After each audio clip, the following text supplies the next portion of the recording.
Oof, as somebody puts in the live chat right now, oof is indeed the Sharks throw away a hat trick from Timo Meier and make more history in Seattle of all the wrong reasons. We'll talk about the Sharks and Kraken. We'll talk about Barracuda and rain. It was raining goals aplenty all over the place against the Sharks organization. We'll get to it all right now here on Teal Town After Dark.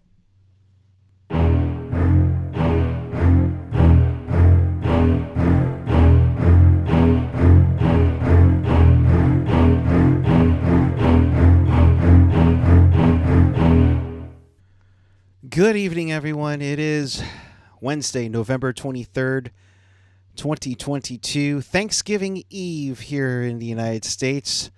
We wish you all a happy Thanksgiving or a belated one to our Canadian friends to the north. And we welcome you to this edition of Teal Town After Dark. This is your live interactive Sharks postgame. We do this after every game. If you want to be part of the show, here's how you do it. Chat with us and fellow Sharks fans all over Sharks territory and around the world on the YouTube page or the app. Of course, we encourage you to follow us on the social medias, whether it's Twitter, Instagram, Facebook, SoundCloud, Reddit, Discord, TikTok. Find everything at tealtownusa.com. And if you want to support the podcast, you can always do it through a YouTube Super Chat or a Venmo at tealtownusa. And with that, holy crap, Ian, they released the Kraken, all right. Yep, sure did. You know, it's too bad it's the day before Thanksgiving and not Black Friday, because I could really use a trip to Walmart to just murder someone and then get away with it because it's Black Friday. It's fine. It's tradition. In fact, if you don't kill someone on Black Friday, are you even Black Friday? Awkward. Okay. Am I wrong? No. Like, if you haven't killed someone on Black Friday, are you even Black Fridaying properly?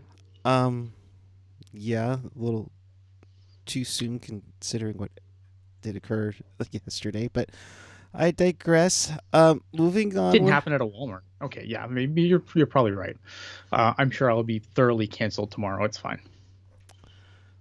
And so should the Sharks goaltenders. Moving onward.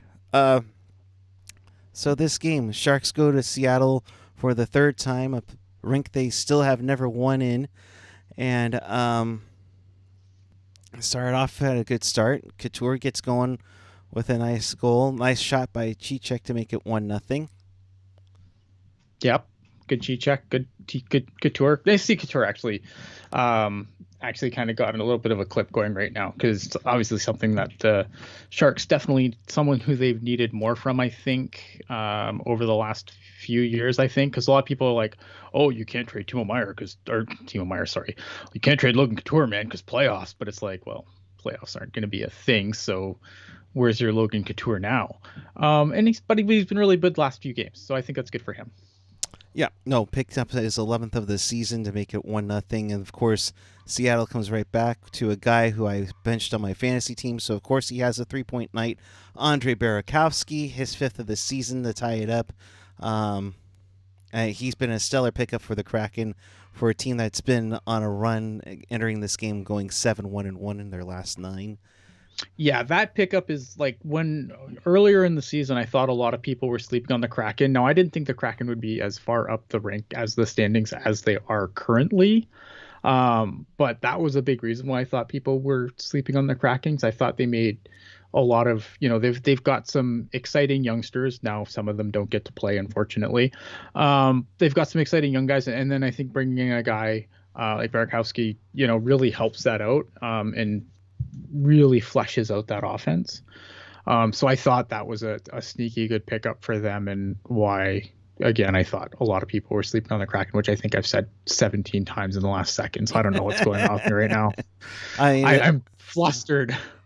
It was a 5-on-3 power play goal from Barracuda after Seattle took a hella dudes penalty. Then the Sharks take a hella dudes penalty. And then, of course, Benning, puck over glass. I mean, early on, Benning sucks.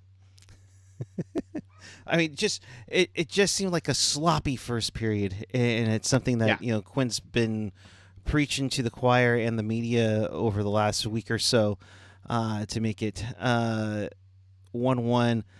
Again, another bunch of roughing and hooking minors in the 17-minute mark, and it eventually leads to a power play goal for Timo Meier, setting up the beginning of what would be a great night for him to give the Sharks a 2-1 lead going into the first period.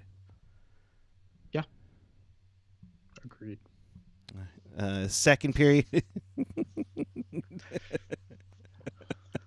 Second period. Seattle goes into a stretch where they score 3 goals in about less than 4.5 minutes. Dunn, his third from Beniers.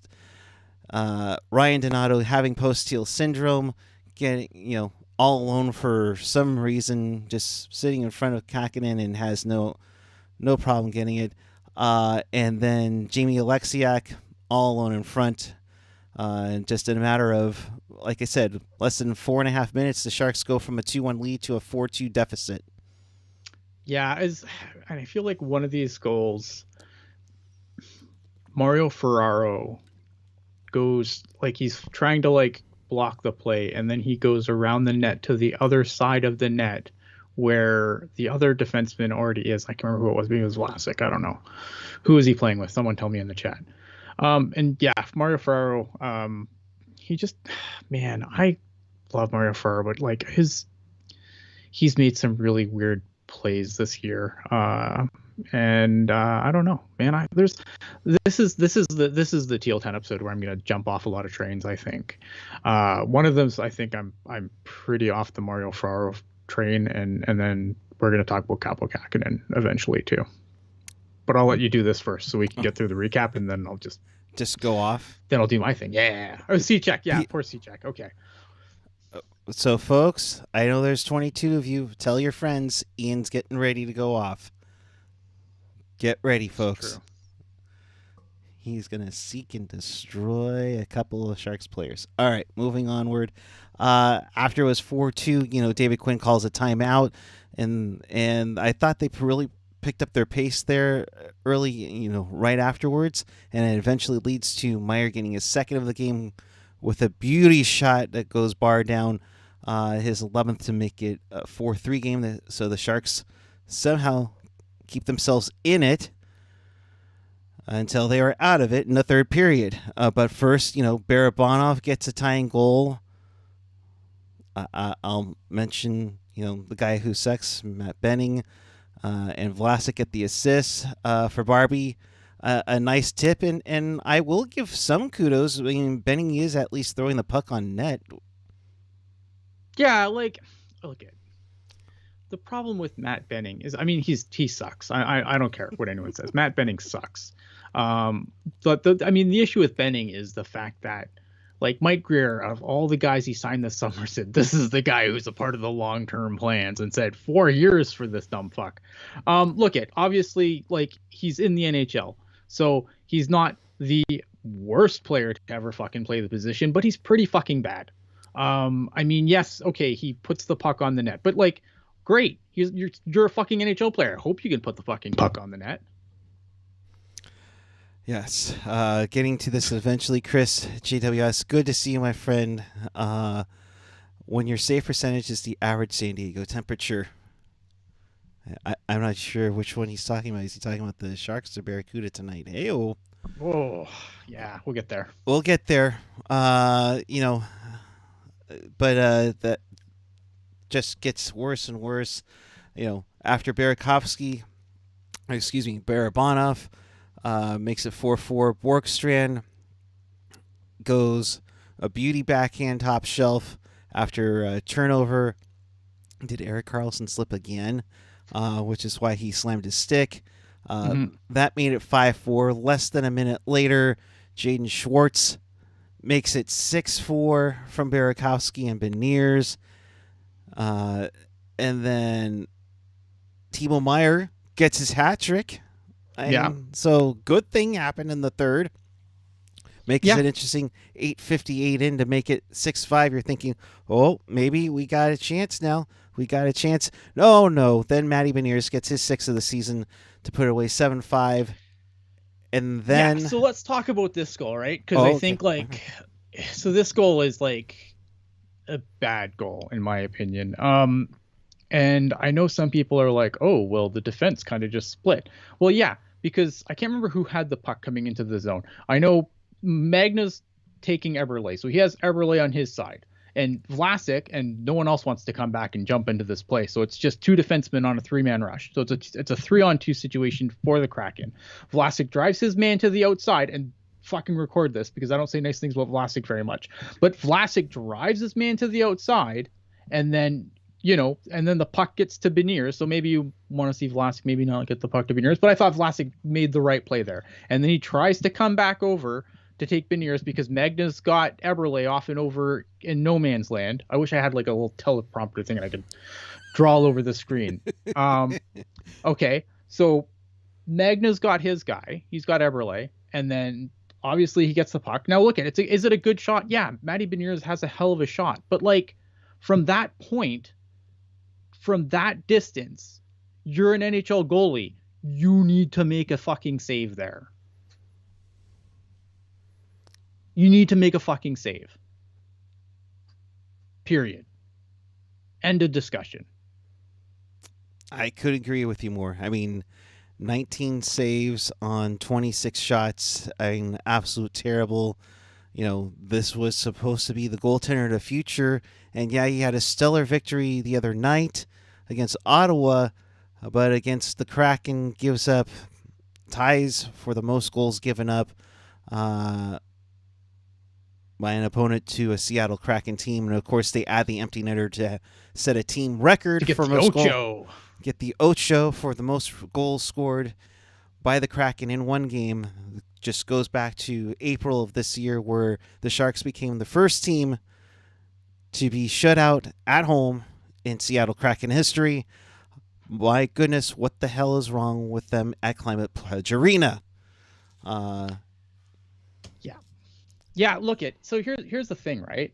And it's fitting that they're playing Martin Jones tonight because obviously Martin Jones was the subject of many an Ian rant on this channel. Go for it, dude. It's fitting that it's Martin Jones because you know what? Martin Jones tried to cough this game up to the Sharks on a platter on multiple occasions, and Kaapo Kakinen's like, nah, bro, hold my beer. I got this. Like, Kaapo Kakinen hasn't really, yes, he had the one shutout, and he was really good there. And Kaapo Kakinen's a guy I was pretty high on, but I am quickly falling off the Kaapo Kakinen wagon here because I feel like there's just games where I don't think he's been particularly good this year. And when you outshit Martin Jones, we got a fucking problem. Yep. Because that's what he did tonight. He outshit Martin Jones.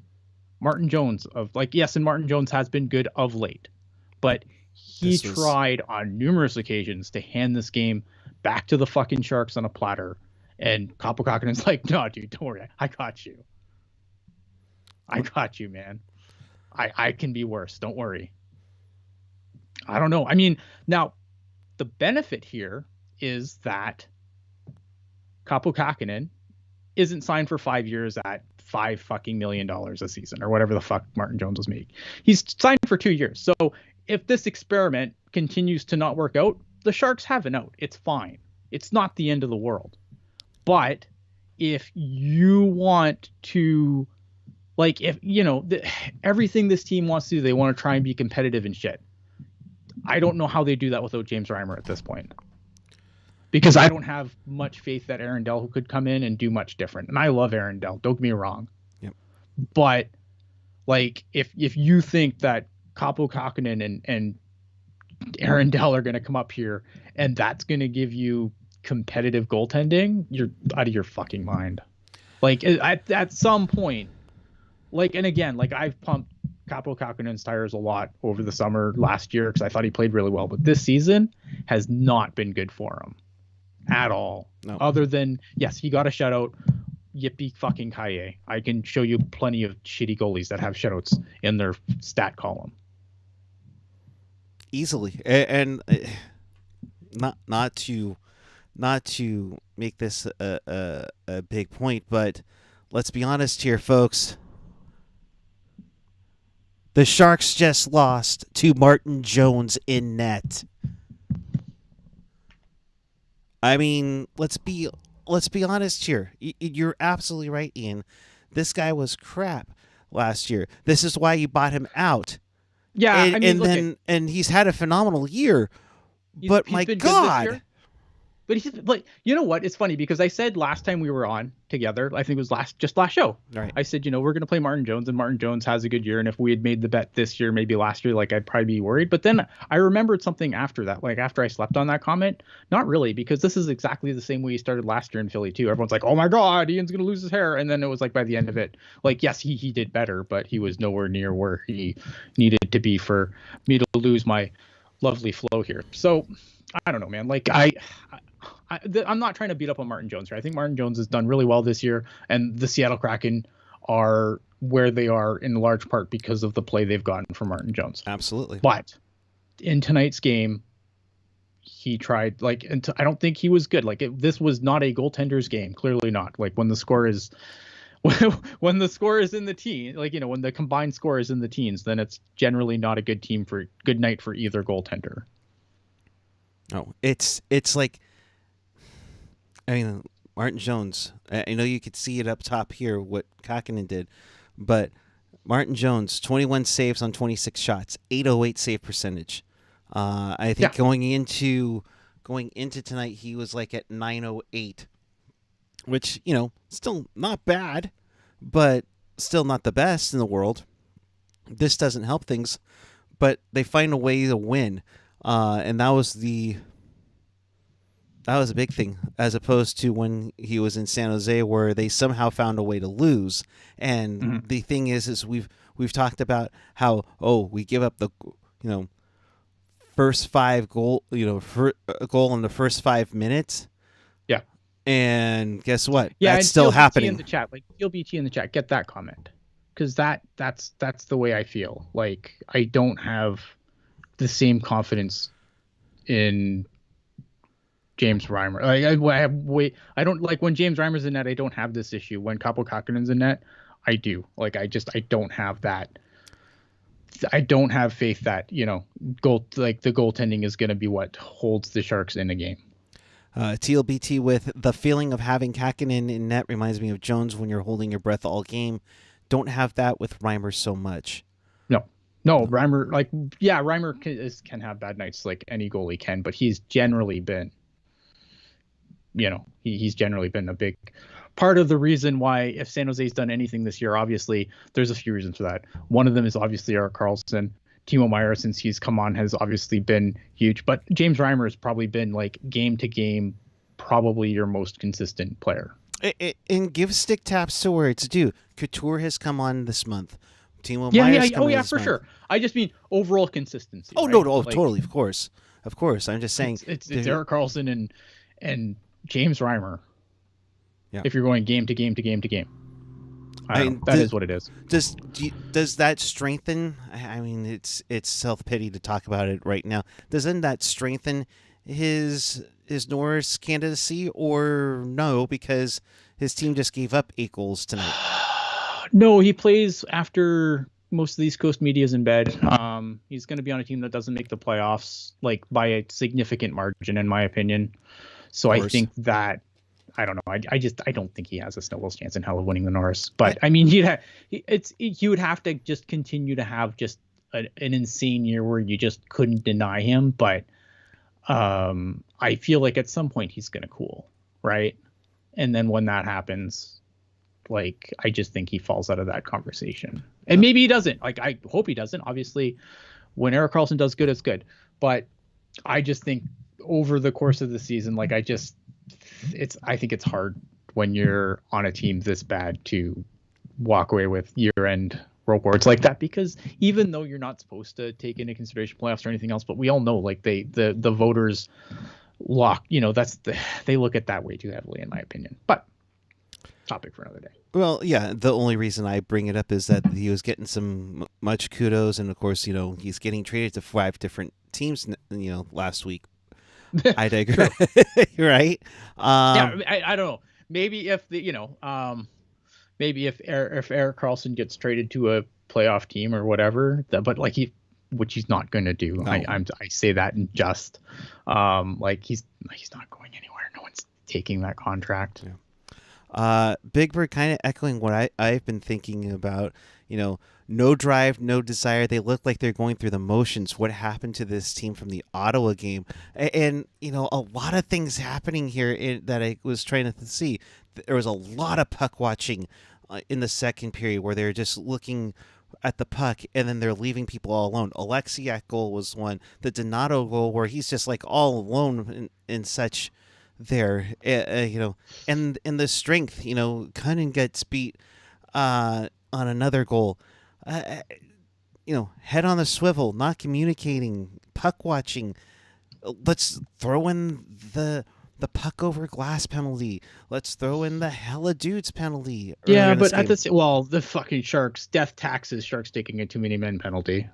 Book it. Trademark Shalina Goldman. I don't know. I mean, look, they climbed back into this game a bunch of times, so I don't want to completely say like they were just completely going through the motions here, because they climbed back into this multiple occasions. Sure. But obviously, yeah, there was definitely flaws in their game this game that are pretty evident. I don't know. Let's get to the locker room shit so we can talk about the Barracuda, which will be bad too. Oh, yay. All right, let's do it. AJ, thank you for the quotes. Let's get to David Quinn. I didn't like our practice yesterday, and I think it carried over tonight. Kakinen made early save in the second. We tied it in the third and feel good. And then turnovers. Yep. Moving onward. Hard to argue there. No, from Jacob Magna, we did so many good things the other night. Tonight was easily preventable, but we shot ourselves in the foot. This is unacceptable.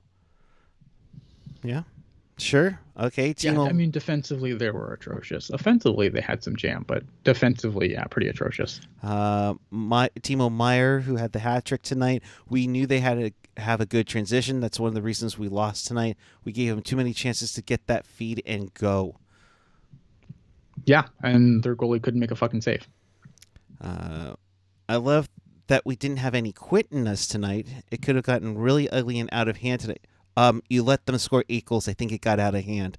But we have a consistent approach. And that consistent approach is letting them score 8 goals. Good job, David Quinn. We didn't match their work ethic. Not enough at 5-on-5 to get in their face. We stopped coming back. Stopped working for each other. From Jacob Magna there. We have to play smarter hockey. Didn't get enough shots on net. Gave up too many odd man rushes from one of the league's leading shots on goal leaders from Timo Meier there. Mm-hmm. Timo Meier shoots everything. But look at again, like you go back to some of those plays, and they were definitely odd man rushes. The one where I kind of broke down in more detail, I think it was the last goal that had a goalie in net, or no, it was the second last one with a goalie in net. I don't remember. But anyway, yes, odd man rushes were aplenty, and the Sharks don't have great defensemen that are good at dealing with that odd man rush nonsense. So yeah, bad. I'm just kind of going through the stat sheet. I'm like, Couture was a +1. Ferraro Nieto and Barabana for the other guys that were plus. Everybody else was at least a -1 on the night. Mario Ferraro -3. I know you're itching to get to him. We'll finish up with we have to learn that we don't need to force the play. It wasn't that what they were doing. It was our approach that was the difference. And Timo with obviously disappointing. We gave up too much, turned too much over, not consistent enough in a winnable game. We shot ourselves in the foot. And their goalie couldn't make a save. I wish that someone would just say it. But I mean, obviously, they're not going to throw Kakinen under the bus, but I would. Quinn says the Sharks' loss to the Kraken tonight is a reflection of the team's current mentality. Reflection of the current team's mentality. You just beat Ottawa 5-1. Yeah, but then they get lazy and they make dumb plays and they don't, They think it might come easy. Let's not I guess. pretend like Ottawa's not like some world-beating team right now. Also, True, but they're supposed to be a team that's on the rise. I mean, I think Pierre Dorian said that the rebuild is over. Should be, but like obviously, and again, we covered this in the last game. Like, they've had their issues, but it's not like they're not. I don't even know who's hot right now in the NHL, but you know what I mean. Like, they're not. When I go down the teams where I'm like, oh man, Stanley Cup contenders, the Ottawa Senators are not on that list, sir. No, I mean, and no one would have predicted the frickin' New Jersey Devils going on a 13-game winning streak, which, by the way, got kiboshed by the Toronto Maple Leafs tonight. So Toronto media is going to be going crazy in the morning with nothing to talk about because there's no games tomorrow. But I mean, it's just you get to the Mario Ferraro situation and we'll go to. I mean, Mario Ferraro is not like he just hasn't been good, and so TLBT in the chat's killing it tonight. By the way, I mean everyone's in. Look at I love everyone in the chat, but he said some things like because there's some things where like I remember the summer being like like, oh man, look at that Darnell Nurse contract. Are we worried about Ferraro? And I'm like, no. But that was a conversation that was had, not by me. And if you can find receipts otherwise, please show me. But I feel like I was always on the no camp on that perspective. Yeah, look at again, I love Mario Ferraro. I think he's got a motor for days, but sometimes I wonder how much the brain is plugged into that motor because he just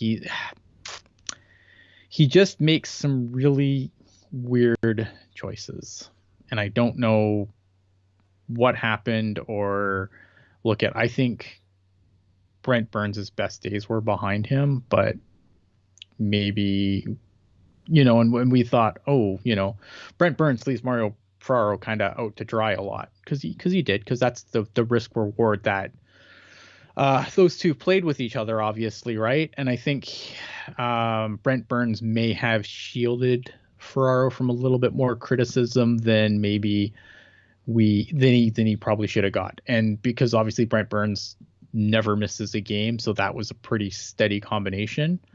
I wonder. I wonder if Brent Burns potentially shielded Mario Ferraro from more criticism than maybe he was due. It was that starfish defensive posture that hit everything from Ferraro, but also at the same time, could it just be a change in defense? Could it be he needs to adjust his game? I mean, I know Dave. I just think he makes poor choices. I'm starting to really seriously question the good old hockey IQ. Got it. I think he's a guy who, like I said, a physical freak, but I'm starting to question his hockey IQ. Yeah. And Steve Rector, mentioning this in the chat too. His infectious personality was a breath of fresh air when he first arrived, and that, and combined with Burns pairing, led him to be overvalued, in my opinion. Yeah, I think, for sure. Look at, pairing a guy with, especially as Sharks fans, we have a real bad habit of whenever like one of our good defensemen does good, it's like, oh, well, who's he playing with? Is that the reason? Instead of just accepting the fact that our defensemen are good, right? Which is why I always get really nervous when people are like, oh man, Jacob Magna playing with Erik Karlsson having a year. Is it Jacob Magna? No, it's probably not. I mean, Jacob Magna's fine, but like, I just think with the way Erik Karlsson's playing this year, it's Erik Karlsson, and we need to stop doing it. Oh, it's the blank whisperer. Like, I just feel like that's a lazy fucking thing that we've and we're just as guilty of it. Oh, absolutely. As anybody else, like, we're definitely guilty of that train of thought, that narrative. But I think it's time to get away from that and just accept that sometimes your elite defensemen are elite defensemen because they're elite. Now, my question to you is this.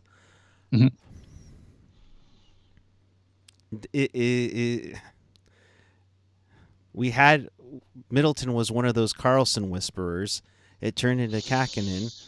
I'm not gonna say that they traded the wrong goalie, because I thought Kakkonen played fantastic, just didn't get the W at the end of last season. Last year last year I was very much on the Kakkonen train. I thought that Kaapo Kakkonen was the better between Adin Hill and him, even though maybe he didn't have the wins to support it. I thought that I thought he played really well at the end of last season, and sure enough, through the summer, I said, okay, you've got 3 guys. Obviously, you're not going to move Reimer just yet, because Mike Greer's preaching, accountability, and you got to earn your spot. So obviously, if you're going to take over, you need to take over from James Reimer. So I was fine with James Reimer being the guy that stayed, and I was fine with Kaapo Kakkonen being the guy that stayed. I don't think Adin Hill was particularly good last year either. I know he's having a hell of a year in Vegas right now, but Vegas is a much better team. Vegas has one of the best blue lines in the Pacific, if not the best blue line in the Pacific.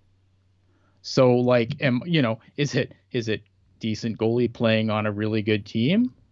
Probably. I don't know. I mean, we can go back and we can second guess, because Adin Hill's obviously done really well this year, but I still think, based on the information they had at the time, the Sharks made the right move by going with Kakkonen over Adin Hill. Because again, Adin Hill, I don't think he was particularly good last year. No, and constantly injured. I think that's. I think the injury issues are a little overstated with Hill, because I don't think he hasn't really he's not Antti Raanta. Oh, fair point. He's not on Tiranta. I think, and again, the things that we're guilty of too, things that I'm personally guilty of, is this narrative that Adin Hill's this injury plagued goalie, and that's not really the case. All right, so Sharks lose this one by a score of 8-5.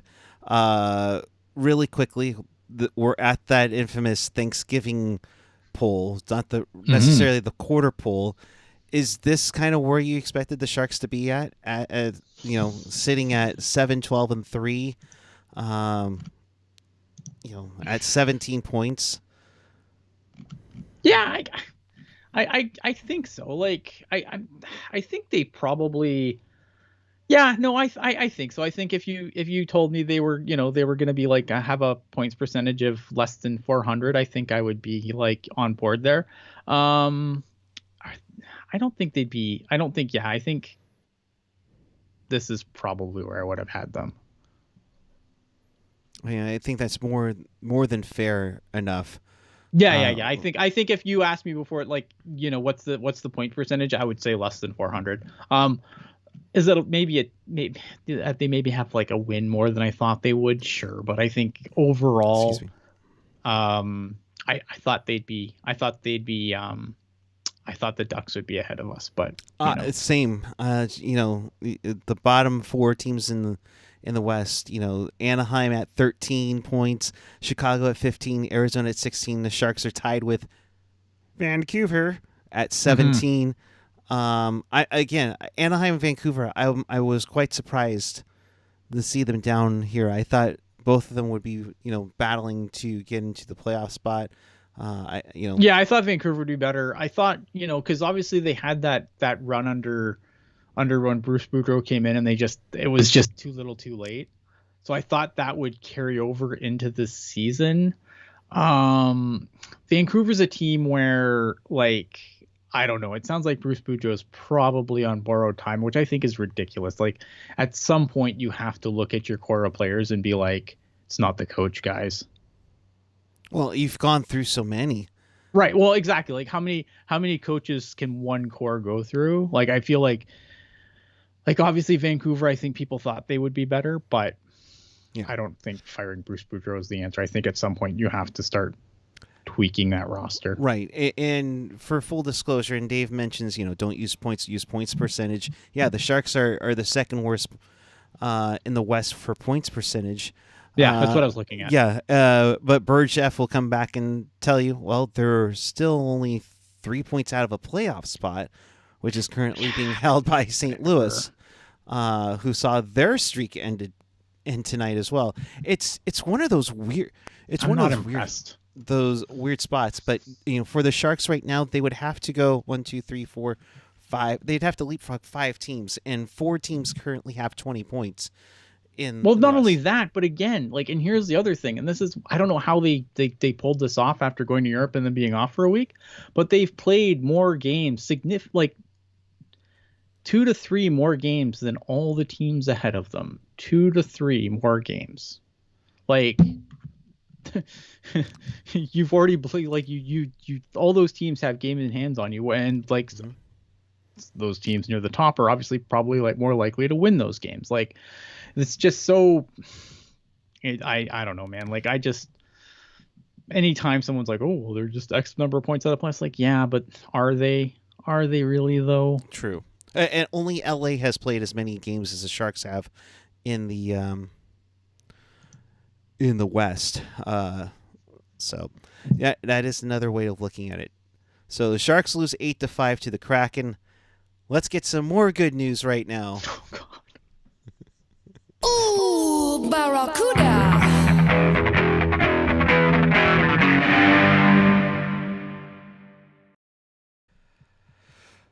So the San Jose Barracuda traveled to Toyota Arena to take on the Ontario Reign, and how did they do, Ian? They did fucking terrible. Look, okay. So here's we're getting to this point of the season, folks. So go ahead. Here's the thing. All right. So I personally appreciate the Sharks being so confident in their product. They're we're not going to give you one bad game at once. We're going to give you 2. Actually, you know what? Score aside, Kapokuk not making score aside. At least the Sharks game was fun. This game was not fun. No. So the Ontario Reign beat up on the San Jose Barracuda 5-1. Now, I do want to caveat something here, though, because I think it's an important thing that does need to be stated. The Ontario Reign are one of the best teams in the AHL, period. They have guys that in my opinion, it makes me I need to go look at the Kings and be why are some of these guys not playing, right? You've got Quentin Byfield still playing there. And the Barracuda, going back to them, and something that does need to be stated. So the Ontario Reign are a really good team, and the Barracuda are a mediocre team. 2, Barracuda are missing 4 of their regular defensemen. Derek Pouliot's injured. Ryan Merkley was injured. I don't know when, but he was supposed to play tonight, and then he didn't play, apparently upper body injury. Nick Cechek is with the big club, and Sateri Hataka is also injured. So they're missing 4 regular defensemen. And if you've watched any of our Barracuda coverage this year, the one thing we keep going back to is this blue line is as deep as a puddle.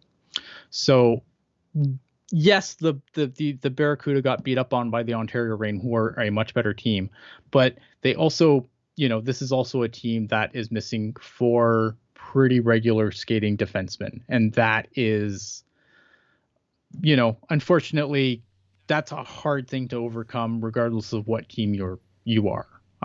So I think that didn't help anything. They peppered Itu Makaniemi with 34 shots today. And the Barracuda only put up 22 of their own. And look at this game for the most part was just tilted in the Ontario Reign's favor pretty much most of the game. Also, the Barracuda, if there's one thing the Barracuda love, it's taking penalties. And again, tonight, they gave the Ontario Reign 6 power play opportunities. Now, the Ontario Reign only capitalized on one of them. Like the Sharks, the Barracuda's penalty kill has been very, very good this year. But at the end of the day, I mean, the better team won. And the only goal scorer for the Barracuda today was Tristan Robbins, who has been very good. And I think that's the one positive you can take from the Barracuda is most of the kids are scoring and most of the kids are playing well. The ones that you would obviously want to highlight more. And like Tristan Robbins, again, just a really nice goal. And Ichi Makiniemi obviously let in a lot of goals, but I don't think he got a ton of help tonight. And I'm a little more sympathetic to him, who has had some pretty good games this year. If you're wondering, like, why does Itu Makiniemi get a pass when, you know, when when Kalkinen doesn't? And the reason is because Makiniemi has actually played some really good games this year, and I don't really lay this at his feet, where Kaapo Kalkinen has had one good game this year, and you can lay, I think, a lot more at his feet. That's the difference here. But yeah, so unfortunate game for the Barracuda, but not really totally unexpected. I think even at full strength, I think the Barracuda are going to be in tough trying to beat the Ontario Reign on a regular basis. Yeah, and they have a terrific coach, Marco Sturm, who I think a lot of us were. Yeah, it's a great program. When you look at some of the guys on this team, and they're not even at full strength either, because their defenseman, who I cannot remember his name, Brant Clark, I believe. I don't know if he played tonight or not, but I know he's just coming back from injury. So I mean, like, you got guys that you've got some pretty high draft picks down there, because obviously LA's been shit for a while. So yeah. And Dave in the chat saying, like, Harrington should have made up for at least one of those guys. Yeah, I suppose. I don't know. I mean, I think Harrington's a guy too. So I haven't seen enough of Harrington to really give an opinion on. Like, I think, a lot of people would be like, oh, Ian really likes Derek Pouliot, like, what the fuck's up with that? But I think he's been a guy who's munched a lot of minutes down there, and I think he's been a really steady partner for Merkley, who's allowed Merkley to kind of do some of his offensive stuff, although Merkley's been pretty good in his own end too. So I don't know, I haven't seen enough of Harrington to really have a real thought on him, as far as, like, so I look at the four guys they're missing that I've seen more regularly, and some of those guys really hurt my opinion. I think Hadaka, like, doesn't get in all the games, but I feel like he's been pretty positive when he's in. I feel like he makes a good first pass. He can also move the puck out of the zone pretty well. But yeah, it was like I said, the Ontario Reign are a really good team, and the Barracuda would be in tough against them at full strength. Yeah, Brant Clark did play tonight. Didn't have anything offensively going for him, but he was in the lineup for that victory. Ontario wins the game against San Jose 5-1. For the CUDA, they continue their 3-game road trip in Henderson on Friday night at 1 p.m. and then head back to California to take on the Bakersfield Condors the next night at 7 p.m. So that's what the CUDA are looking at for the next few days, as they will have likely Thanksgiving on the road. Be on the lookout for that. So that's where we're at right now, folks. Hey, the Sharks organization lost 13-6 overall. What? That makes it sound so much worse. I know. It's shades of the Cow Palace, it seems like, and you'd be lucky to get 6 goals on there for Indeed. Quick injury update. Reimer wasn't playing tonight. That's why Dell came up. He, according to Quinn, will be coming back hopefully Friday night to play in the reverse retro game against LA on Friday night. So be on the lookout for that. Nico Sturm was put on the injured reserve list, for a non-existent headshot, which, great. Looks like Shimmick will be able to go for a Friday because he's coming off his non-existent headshot. Yep. So, way to go, George Peros, by the way, you know what though? Like, I will go to the grave for this. I don't think that the Sturm hit, they called it right. 2 minutes. That's all it was. It's just, like, sometimes shit happens, and sometimes, like, I don't think it was as egregious as people make. Like, yes, the injury sucks, and I would like Sturm back in the lineup, but I don't think that was a particularly terrible hit. That, like, it's unfortunate that he's been out because of it, but I don't think you should suspend or discipline to the outcome. I don't think it was a bad hit. I just think it was a bad outcome. And the Shimmick one just was behind the play and nobody even really saw it, which, that's why he had the extra ref, but I digress. So the Sharks will head back home tonight, enjoy some turkey. Yes. And get ready to play in their reverse retros for the first time Friday night against the Los Angeles Kings. Myself, AJ, Dana will be there. I've heard there might be another person. We are still trying to get the setup to be out there live from the tank following the game. I think Landy's going to lead the ship, and I think you'll take over once they tell us to get out of there. So be on the lookout for that. Ian's like, how many shows am I going to do this week? What? I already knew. I mean, like, behind the curtain, we have a spreadsheet, and when you're available to a show, you just put your name in there, and I put my name in for all of them. So I've done this to myself, and it's appreciated. I hope you all know. Yes, and don't kill someone in Walmart on Good Friday, please, or Good Friday. Any Friday, please. Don't kill anyone in Walmart on any Friday. I do not want to promote violence in a store. Nope. So with that said, in case you missed anything, or you want to watch this again, check us out on tealtownusa.com or your favorite podcatcher, whether that's Apple Podcasts, Google Podcasts, YouTube, SoundCloud, Spotify, TuneIn, iHeart Radio, Odyssey. Of course, it always available at tealtownusa.com. Of course, if you are in the YouTube chat, by all means, hit that like button, hit that subscribe button, of course, hit that notification bell.